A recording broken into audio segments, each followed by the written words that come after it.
Okay. So again, good morning to everyone. So this week, the plan is to finish chapter number 4, which is on the discussion of the results chapter. Okay. So last week we have covered basically all the main components or the important stuff that you need to have in your chapter 3 on the research method.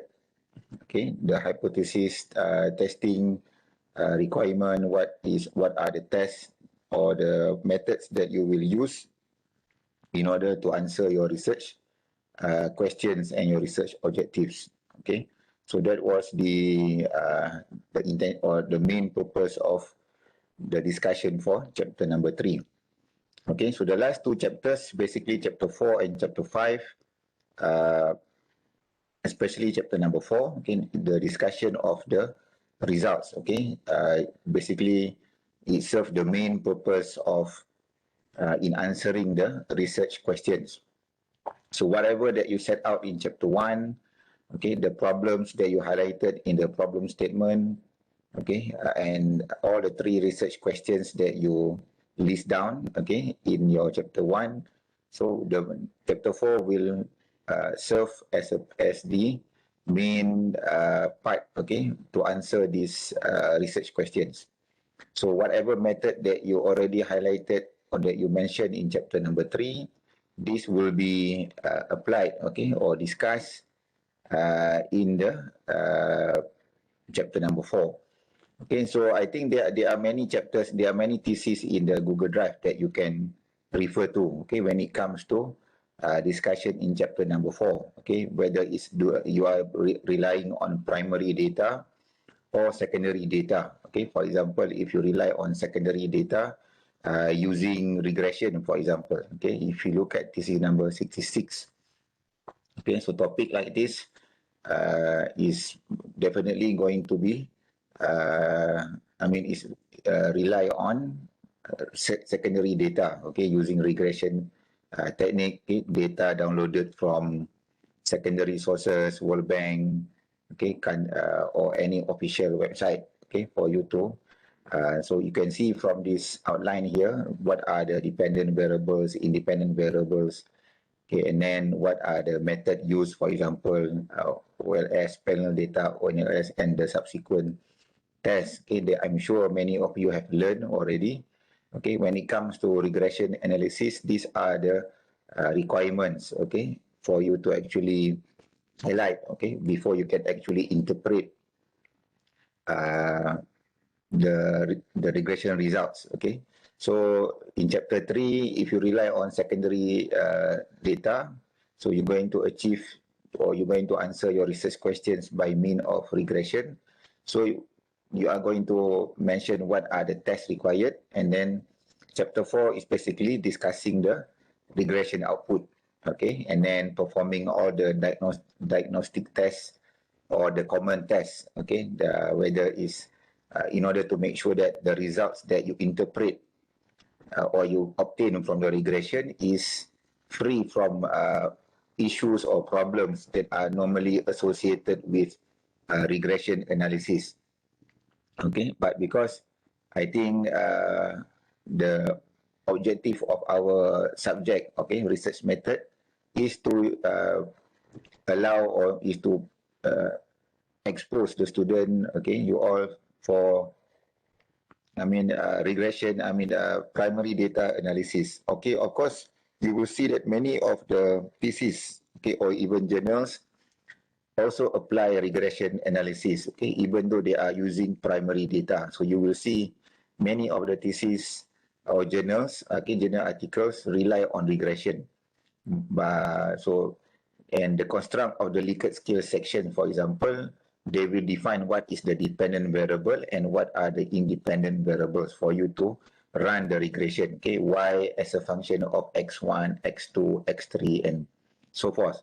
Okay, so there are many ways, several ways actually for you to use primary data. Okay, but because you already have basic econometric subject, okay, as part of your, the requirement for you to obtain your degree. So I think many of you have taken the subject in your semester 3 or semester 4 in basic econometric. So you learn the regression technique using secondary data.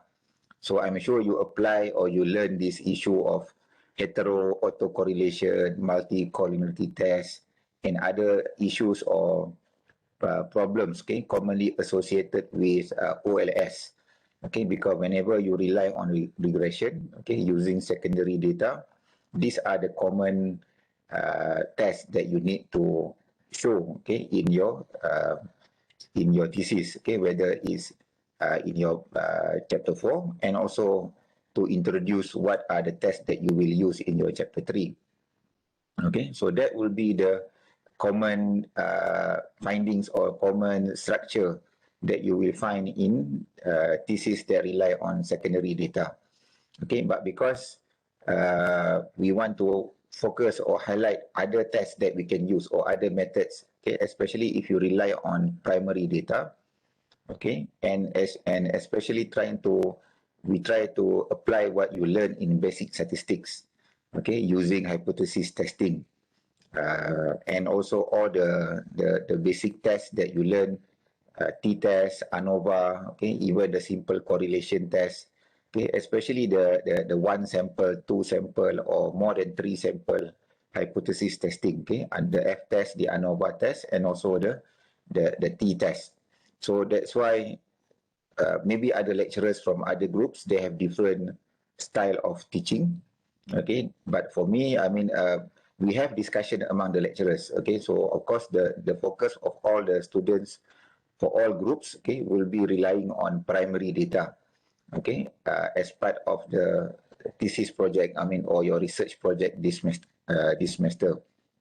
So, but how you are going to answer your research questions, whether you will end up using also a regression technique, okay, as such you can find in some of the thesis in the Google Drive, even though they are using questionnaire, okay, primary data, but they still use regression, okay, or any other methods as such what we have, what I request, okay, or require for every group, okay, to use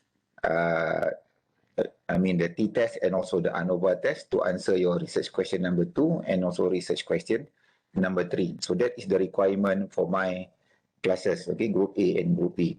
So maybe if you compare some other other groups, okay, group C, group D, or even group E, okay, what are the requirement or what are the methods that the other groups from other classes will use, okay, to answer their research questions. Okay, so most probably is either the regression technique, okay, using the dependent and independent variables collected from your Likert scale, or the simple t-test and f-test, or the cross tabulation, the simple pie chart, bar graph, okay, that I've already discussed before. Okay, so these are the common approach lah. Of course, if you go higher level of analysis, okay, if you look at thesis, maybe at PhD level or even some master's level thesis, okay, you may find that there are many other analysis that you can use. Okay, in fact, many of the master's thesis that you find, okay, in the Google Drive, okay, as what I have explained last week, okay, on the Chromba Alpha, okay, the reliability test, okay, or the reliability analysis for you to is part of the requirement before you can actually use your questionnaire data, okay, to do the analysis, whether ANOVA, t-test, or even regression, is to run this reliability analysis using this Chromba Alpha technique. Okay, so basically it's a score, is a measure of whether your questionnaire is it reliable or not. Okay, because at the end of the day, if your questionnaire is not reliable, the data that you obtain from your questionnaire is also not reliable. Okay, so the output, the findings that you end up, okay, that you write in your chapter number 4 may not be a valid findings. Okay, So I think I mentioned this before as well in your semester 7. Okay, when you finally do your own research project, your kertas ilmiah. So if you want to rely on primary data as well, so this reliability analysis will be important requirement lah. Okay, but because the data that you collect this semester is not the actual data, so basically you key in this data on your own. Okay, so that's why the reliability test for me is not relevant. Okay, even though you can do this quite easily. Okay, you can just search on YouTube how to run a Chromebook Alpha analysis, okay, for your questionnaire, okay, using SPSS. So these are all done within SPSS as well, okay. But because for me, it makes no sense for you to actually do this, okay. But you can learn this quite easily, okay. There are many tutorials, examples that you can find on YouTube, okay, how to do this, okay. But for our class this semester, okay, we skip this reliability analysis. Okay, but instead we just focus on the t-test and also the f-test, okay, as our statistical technique, okay, beside the simple pie chart, bar graph, histogram, and also cross tabulation, the cross tab, okay, as part of the technique that you can use to answer research question number 1.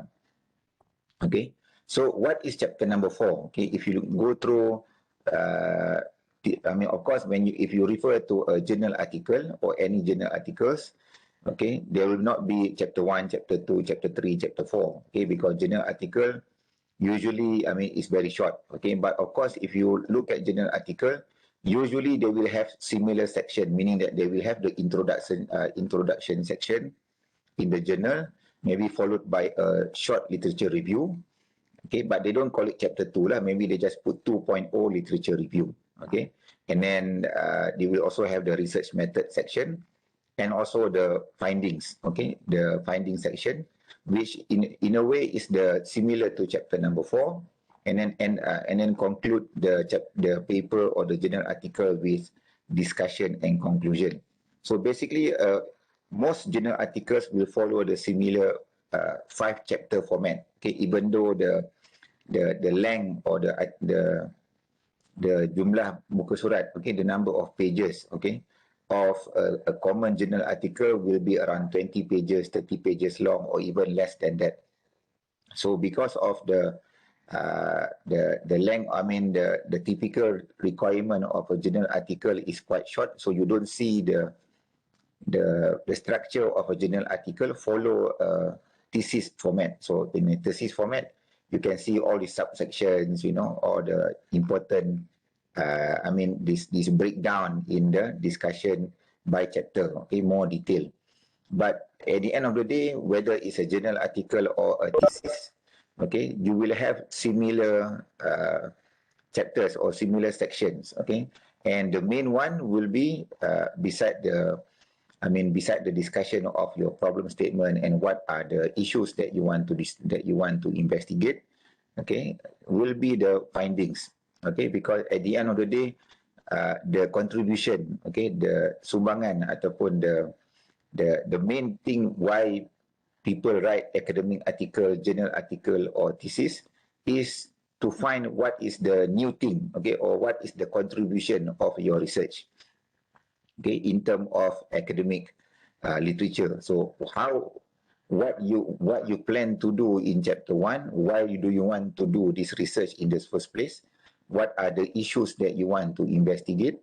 At the end of the day, okay, people are interested to look at what are the findings and how does your findings actually, is it important or not, okay, and how does your finding actually compare with the past studies, okay. In chapter number 2, you write your literature review, okay. So in literature review is basically a collection of articles, okay, journal articles, seminar papers, okay, and maybe sometime you will find some thesis, but most of the time it will be journal articles, and you want to see where does your the findings or the output of your paper, okay, of your thesis or your journal article, how does it compare, okay, whether your finding, is it consistent, similar to what people have found in other articles, or is it opposite. Okay, so if it is similar, in what aspect is your findings is similar? If it is not similar, is opposite, in what aspect the findings are opposite? And you need to provide the justification, the reasons. Why is it similar, or why is it contradict or opposite, okay, to the past studies, okay, especially the one that you highlighted in your literature review. So that is the main purpose why you have chapter 2. Okay, so because at the end, when you write your chapter number 4, when you want to interpret the findings of your analysis, is you always want to compare, okay, with what you found in your analysis with other people's finding, okay, other researchers' findings, whether it's the same or not, okay, and also provide the reasons, whether in terms of theory, okay, or in terms of empirical reason, meaning reasons that you can use, that maybe you can get in terms of logical explanation in what is happening in the real world. For example, now because of COVID-19, so you can explain the result maybe in terms of what is actually happening in the world right now, even though the theory might not cannot really explain what is happening, but maybe you can use the real world scenario, okay, to actually provide some logical reasoning. Okay, kena bagi sebab lah kenapa. What are the reasons for your findings to be positive, to be negative, to be not significant, to be significant. So these are the main purpose of chapter number 4. Okay, beside to answer your research questions, but also you need to compare, okay, and see whether you contribute anything new or not, okay, or whether your findings, you find any new things, okay, any new knowledge or not, okay, in your thesis. Because people don't write journal article or thesis for the sake of writing, okay. You, whenever you want to write something, an academic article, okay, you need to justify why is it important for you to do this particular topic, okay. So even though this semester is part of the requirement for your grading, that you need to come up with a research project, but in a, okay, I mean, maybe in semester 7, okay, when you write your own research project, you need to justify, even though the topic that you end up doing is a very simple topic, okay, topic that people have done many times, but at least you must try to justify, okay, even though you are doing a very common, popular topic, okay, many people have done before you, okay, and your the scope of your study is not really that big, but at least you must try to find at least one contribution, okay, even though it's small. So what do you, maybe the contribution is in terms of the sample kajian, okay, the population that you investigate. Let's say, for example, you are focusing on the UUM population. So maybe all the articles that you read, okay, none actually has looked at UUM, for example, okay, in on the issue that you are doing. So maybe that will be a small contribution, okay, in terms of knowledge. So you are trying to find evidence when it comes to the UUM population on that issue.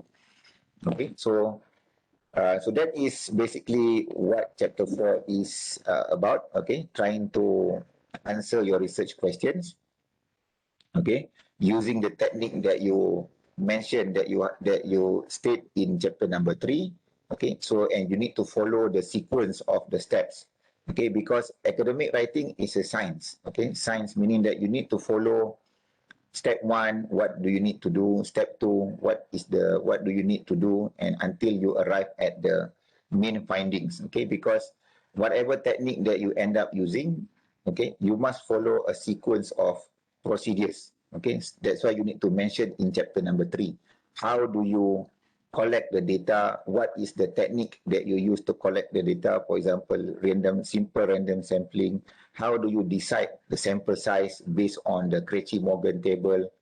Okay, your population is 20,000, for example.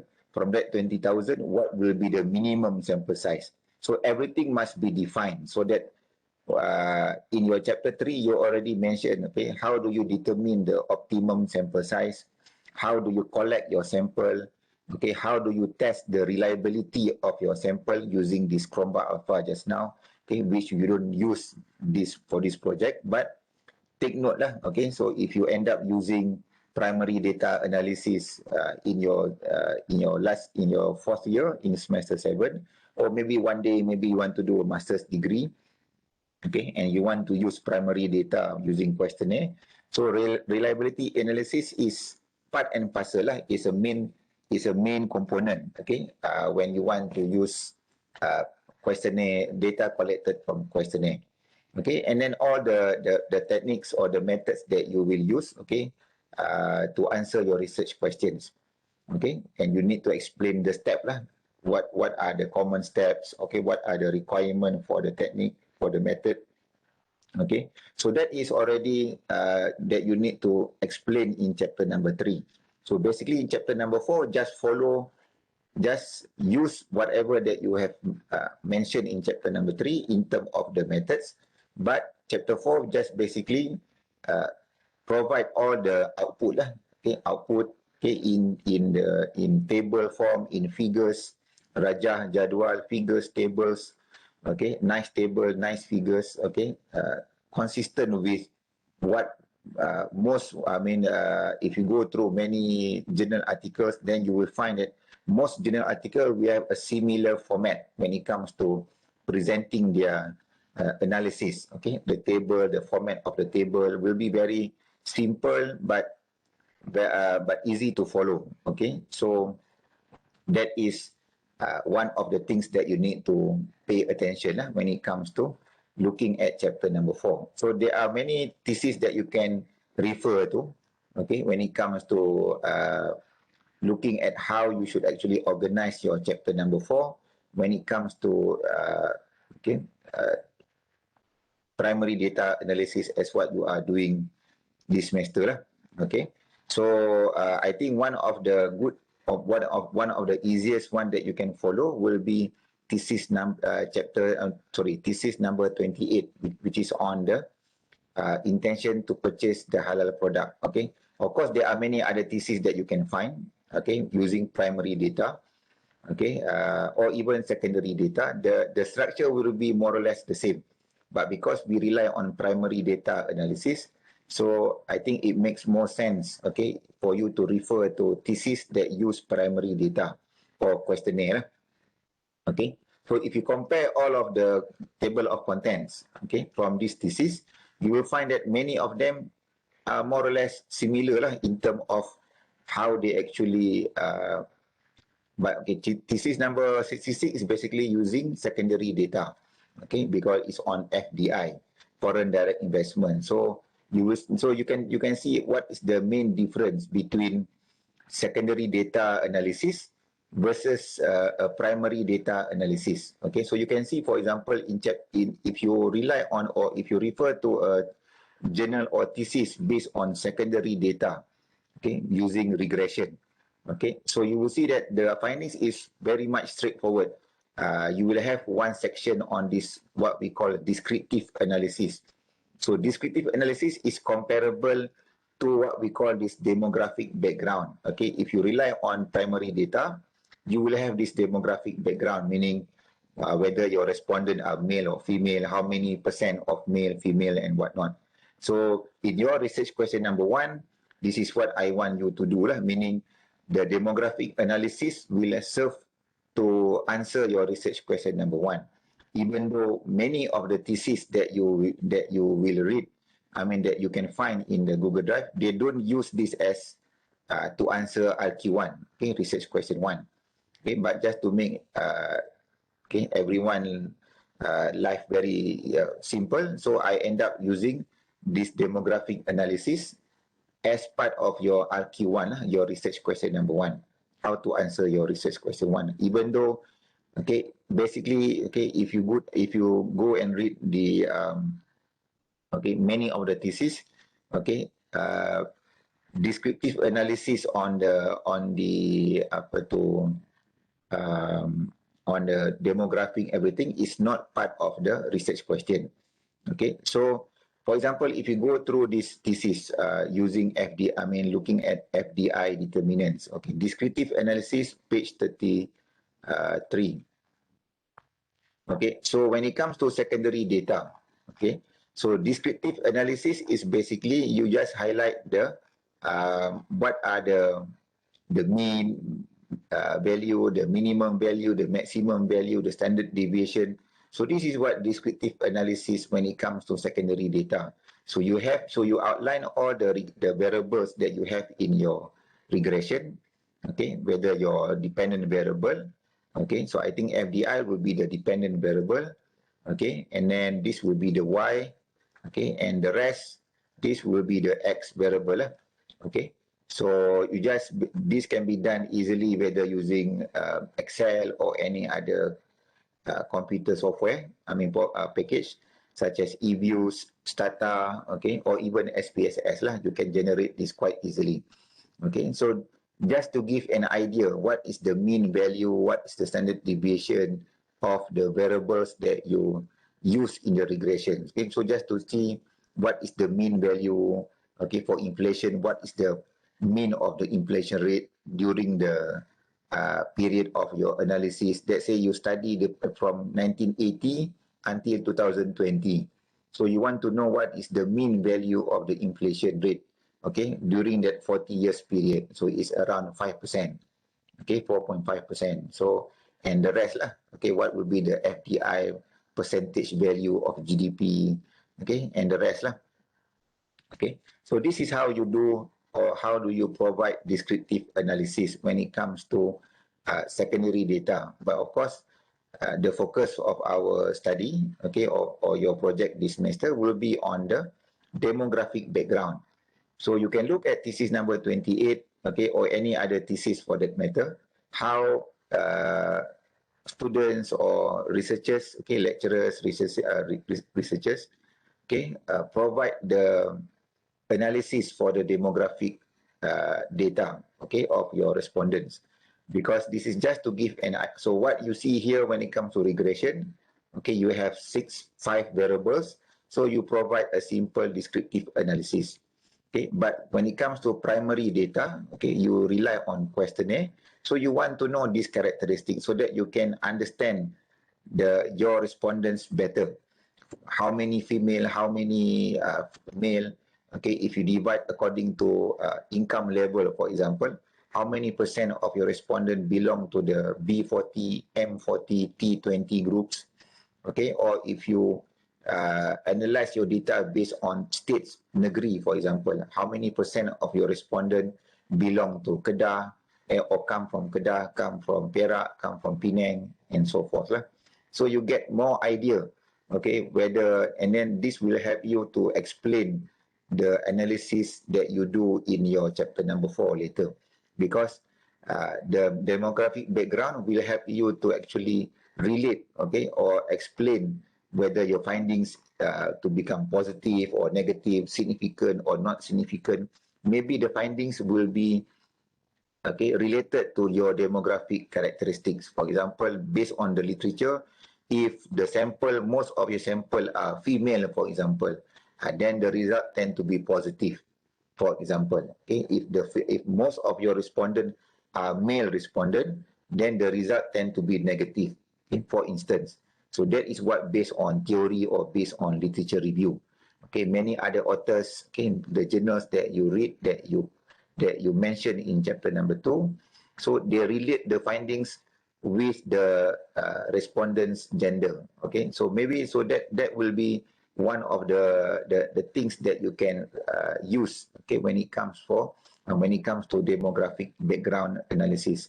Okay, the age, ethnic group, religion, level of education. So these are common things lah, which I'm sure many of you will have similar structure. Okay, but if for example, your respondent are UUM students, so maybe you will have the group, okay, where in terms of the schools or programs or colleges where the student come from, whether from CS, COB, Colgis, and whatnot.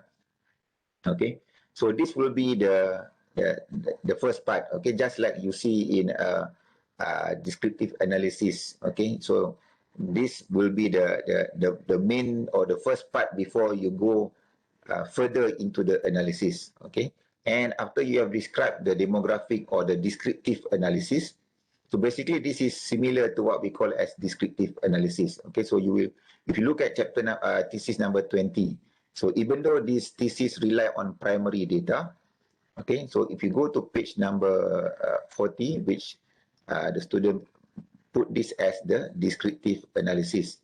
So you can see what is the descriptive analysis.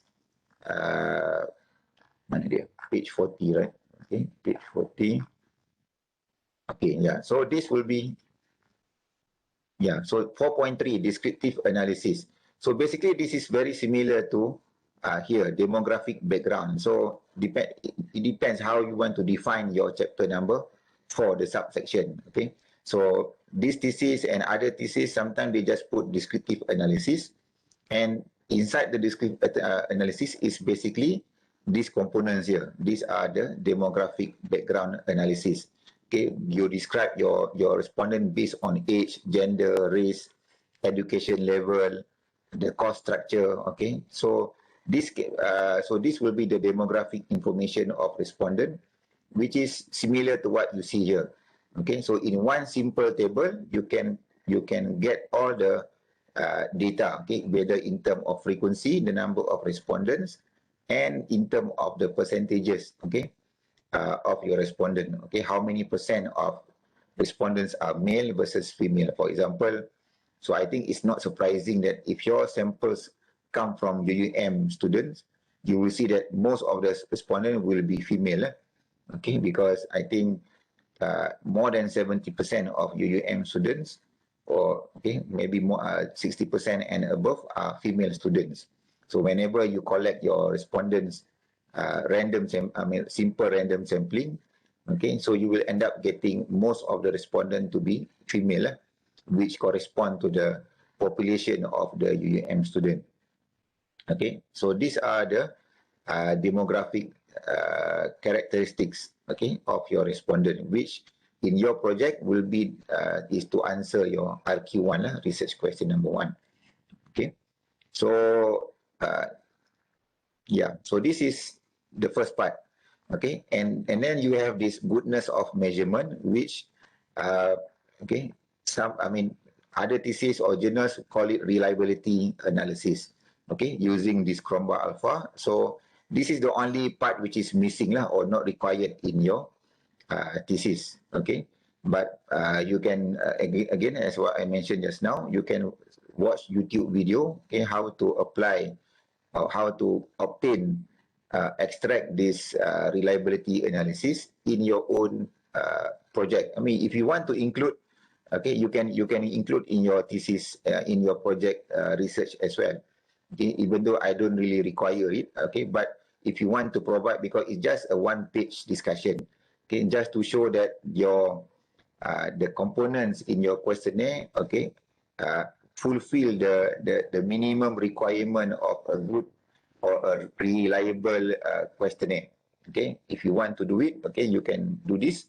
Okay, maybe you can get some extra mark, for example. Okay, depending on how you interpret lah. Okay, but it's quite simple to interpret. Basically, you are looking for the value of the Cronbach alpha to be a high value, so that the instruments or the items that you have in your questionnaire are considered good lah, or very good. Okay, then so whatever techniques that you want to use, whether regression, t-test or f-test, okay, so this so the findings that you will have or that you will interpret should be no problem lah, because your questionnaire already passed. Okay, already telah melepasi lah the minimum, already passed the minimum requirement or the minimum standard, okay, of a good questionnaire. Okay, so that is the purpose of reliability test. So this student, for example, call it goodness of measurement. Okay, factor analysis, reliability analysis. So this is the one that we are talking just now on this Cronbach alpha. Okay, factor analysis is basically another technique. Okay, but of course we don't discuss this in detail, okay, because this can be learned. I mean, you can learn this again, okay, on your own. Okay, it's not something that you need to, that I need to cover. Okay, these different techniques in in fact, it's not part of the syllabus as well. Okay, to learn factor analysis, reliability analysis. Okay, so these are just additional information or techniques that you can learn. Okay, which is not really that difficult. Okay, YouTube is always there for you to find materials or guidelines. Okay, or guides how to apply this. But at least you need to have this reliability analysis. Okay, if you are using primary data. Okay, in your semester 7 project. Okay, so that will be the first part. Okay, having providing the demographic background or the descriptive analysis, and then you need to show, if you mention in your chapter 3 that you are going to have a reliability analysis, then of course in chapter number 4 you will provide the output of your reliability analysis. So it must be consistent lah. They must ada flow lah. Okay, continuous flow. From chapter 3 you mentioned that what are the tests that you will do. So in chapter number 4 you just provide all the outputs, okay, or the findings from all the techniques or the methods that you mentioned in chapter number 3 lah. Okay, so if you mention that you are going to have a reliability analysis, so chapter number 4, okay, so you provide or you show the output of the reliability analysis. Okay, and then if you look at thesis number 28, okay, which I mentioned just now, this is what I think an easy thesis for you to understand, okay, and also follow when it comes to providing you the guideline how you plan, how you can write your own chapter number 4, okay, of your project, okay, this semester. Okay, so last week I also mentioned on this correlation technique, okay, correlation metric. So what the student is doing here is basically looking at correlation by section, okay, or by your Likert scale section. So if you're doing on a topic on intention, okay, intention to become entrepreneur, to buy a halal product, to use online platform, okay, online shopping, for example, whatever lah, okay, as long as the topic is about intention, okay, so this theory on subjective norm, perceived behavior, attitude, intention, so this will be the common components lah that you will have in your Likert scale section. So basically the correlation metric is done, I mean, there are many ways that you can do. Okay, I'm not saying that this is the only way, but if you want to follow this way, okay, it's not, dia tak ada masalah apalah. Okay, I mean, I have no problem. Meaning that you are looking at the correlation within the section itself. So you are looking at correlation question number 7 with 8, 7 with 9, item 7 with, so I think I7, I18, I19 is the number, the question, the sequence or the number, jumlah apa, nombor soalan lah, okay, the items in your questionnaire. Okay, so I think I stands for intention. Okay, if you look at this subjective norm, it start with SN. Okay, and then attitude it start with A, perceived behavior start with PBC lah. Okay, so just to give when you do the coding in your SPSS, you can use this kind of coding to allow you to understand which variable belong to which Likert scale, for example. So I think the student use the first alphabet, okay, or the first 3 alphabets in the or characters in the Likert scale. Okay, so this is also possible. Okay, you can do a correlation matrix within the section itself. Okay, or as what we have done last week, okay, you can calculate the mean purata lah, the mean score of each of the component, and you can run the correlation against. If you look at, for example, this thesis number 66, right? Okay, so this is basically the correlation matrix when it comes to secondary data technique. Okay, so you have, let's say, 1, 2, 3, 4, so there are 6 variables, meaning that you have 5 independent variables and 1 dependent variable. So you look at the correlation between them, okay, between FDI and GDP, FDI and inflation, FDI and exchange rate, and sampai habis lah. Okay, so you look at the correlation between the mean variables. So last week I already showed you how to get the mean score, okay, of each of the Likert scale section. So you can get the mean score of intention, the mean score of subjective norm, the mean score of attitude, and finally the mean score of perceived behavior. So meaning that you will end up only having 4 variables. Okay, 4 variables. Just like this one, there are 6 variables. So you can run the correlation between among these 4 variables rather than the correlation is done within the component. Okay, but you can also run the correlation among the mean score of the section. So that is also one way that you can do, meaning that you want to look at the correlation between the mean score of intention and subjective norm, attitude, and perceived behavior control. So whatever that you plan to, so there are many ways depending on how creative you are. Okay, so but don't be too creative that you end up doing a technique that no one has done before. So you end up making a big mistake or wrong analysis. So as long as you can find example, from thesis journals that show that that kind of analysis, so you can follow that technique lah. For example, if you want to do this way, or you want to follow this way, meaning that you aggregate the score and do a simple correlation matrix for all of these variables. So you can refer to this to many other thesis lah, okay, from the yeah, so this one. So this is what I mentioned just now. So you can use this approach, meaning that this is the correlation by the Likert scale section. So basically you generate the mean score, okay, and calculate the correlation lah for all the. So this is more detailed, okay, you provide, but I think this is a bit too much because you cannot really interpret every single value. Okay, so I think this kind of correlation analysis will be much more easier to do and easier to interpret. Okay, so you can refer to thesis 57 on how to actually provide a Pearson correlation, okay, based on your Likert scale, the mean value of your Likert scale. Okay, and then research question number 2 and number 3, okay, whereby we already have this, so we don't use this principal component analysis. Okay, so you don't need to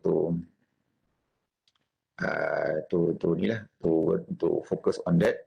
Okay, so again, this is the descriptive analysis of the for all the respondents, meaning that the mean value for this item is 4.59, meaning that for all the respondents, this is the mean value.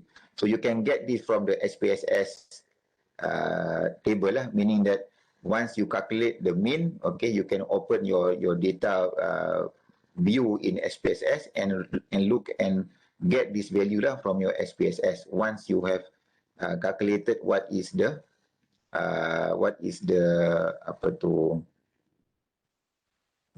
mean value of your SPSS, I mean of your items within your Likert scale. Okay, so you can provide this in your thesis or in your project report as well. Okay, so for example, okay, so tak ada save. Okay, so I did not save that particular variable. So let's say, so I think the one that we did before was section B. Okay, and then we calculate the mean of B1, okay, B2, B3, B4, and B5. Okay, and then we click OK. Okay, so okay, so when you look at your data view, okay, you will find what is the mean score for each of the item, meaning that for okay, so this is the mean score for all these respondents. Okay, but what you see here, okay, the mean of 4.59, okay, is basically is the mean value of apa tu?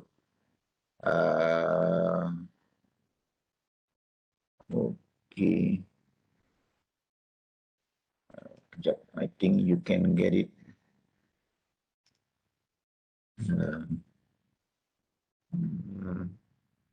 Okay. If you just put B1 here. Okay. Just put, okay.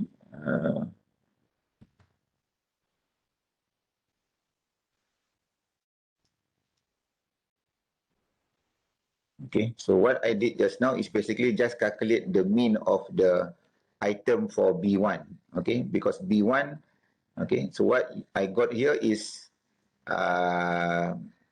mean, okay, tak jadi, tak apa. So what, basically you can do this manually, I mean, you can do in Excel, okay, I mean, maybe you can do it in SPSS, but I'm not sure how to do it, okay. So basically you take the value of all the, from first respondent until the last one, okay, and you calculate the mean value lah, okay, so you can just copy this thing and put in Excel, okay, or you can just export the whole data, put in Excel, and you can just calculate what is the mean, for example here lah. So the mean value here will be 4.63, okay, for all the respondent for item B1, okay, so you can see here the mean is 4.63. So this is what actually you see here lah. For example, this will be B1, it will be 4.63. Okay, and you can also calculate what is the standard deviation. Okay, so this is one of the ways that you can present the descriptive value, okay, of each of the Likert scale section, okay, by component lah, meaning that for every item you can calculate what is the mean score for all the respondents. If you get, let's say you have 250 respondents, so you can calculate what is the mean and the standard deviation for all the respondent, okay, for item, for this item, okay, and followed by all the other items lah. Okay, so you can do this as well. It's not that cuma nak guna within SPSS. I'm not sure how you can do this. Okay, maybe you can just go to analyze, okay, go to frequencies. You can explore this lah, meaning that you can get the mean and standard deviation for B1, B2, B3, B4 until you finish all of your Likert scale sections, okay? Because what this one is just the mean for all the components, okay? But if you want the mean score for each item by component, okay, either you can export this data into Excel and let Excel do it, or you can try to achieve within SPSS and see how you can extract that information lah. Okay, so this is another way that you can describe, okay, describe your Likert scale sections. So you can read thesis 28 and see how the student actually interpret, okay, this value. I mean, you don't need to interpret one by one. You can just go in general, okay, for all the items, which one has the highest score, or just, I think on the average, most of the respondent, most of the items score above 4, for example, okay, because in chapter number 3, you need to define how do you interpret the score value, okay, so that I think will be, you can get that, you can get that description here in mana dia,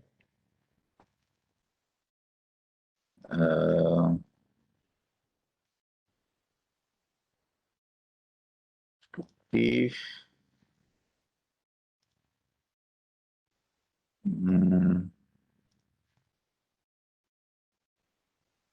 wait,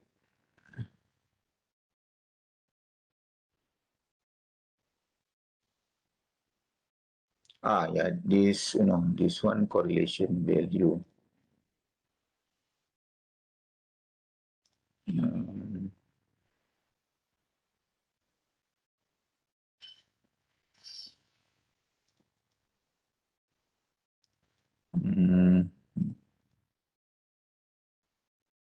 Mana dia?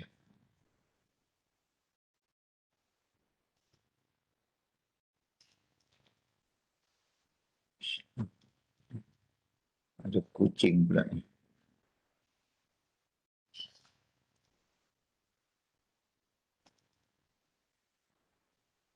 Mhm. Mhm.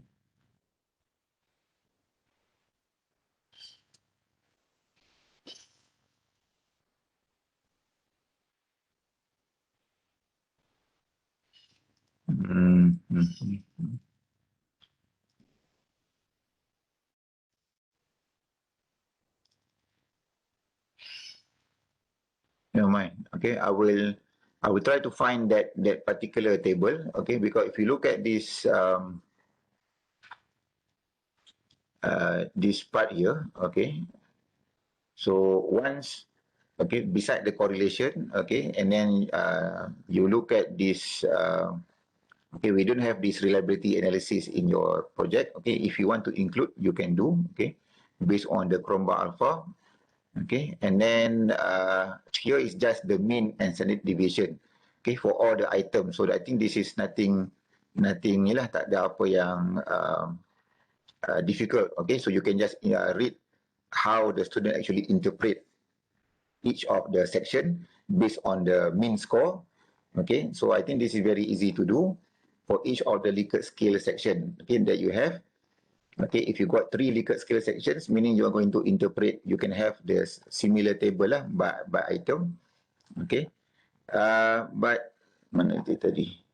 Is it this one or?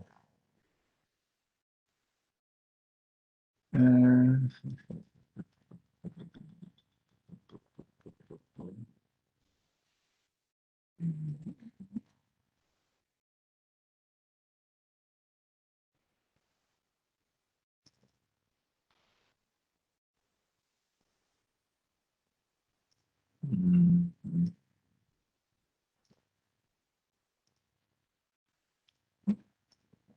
tak apalah. Okay, Yaman. Okay, so okay, so this is what you can do lah. Okay, in chapter number. Okay, so just now we begin by looking at the descriptive analysis. Okay, descriptive analysis of your respondent, or i.e. the demographic background. How many male, how many females. So that's how you should start the your analysis in your chapter number 4 lah. Okay, looking at the characteristics of your respondent. Okay, for this particular thesis, the student go a bit too detailed lah. Okay, you don't need to have every table for every component, or you can just follow what the student did in the thesis. Okay, meaning that you can summarize everything in one simple table and you can explain. Okay, this student is a bit too detailed. Okay, she has one table for each of the variable, I mean each of the section. Religion one table, and then education one table. Okay, but you can just combine them into one nicer table like this, and easy to follow, rather than one separate table for one component in the demographic. So I think this is a bit too much. Okay, so you can refer to thesis 20 to discuss the output of your demographic characteristics. Okay, and then after you gone through that, okay, you can you can also discuss on the correlation matrix. Again, okay, you can do within the section, or you can just run as what the student did. Okay, taking the mean value of the mana tadi, is it this one, saya pun terlupa dah. Okay.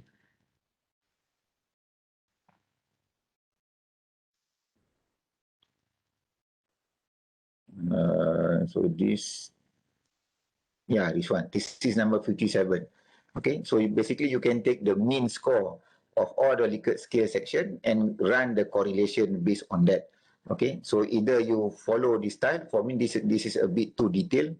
Okay, it doesn't really serve much purpose. Okay, if you run the correlation within item. Okay, but so I would prefer this kind of correlation lah. Okay, you get the mean score for each section and then run the correlation based on that. Okay, and then once you finish with the correlation analysis, okay, again, just now I mentioned that even though you rely on primary data, you can still run regression, meaning that you can have dependent and also your independent variables. Okay, but because the focus, I think I would prefer that you don't use regression in this project, because you already learn how to run regression in your basic econometric.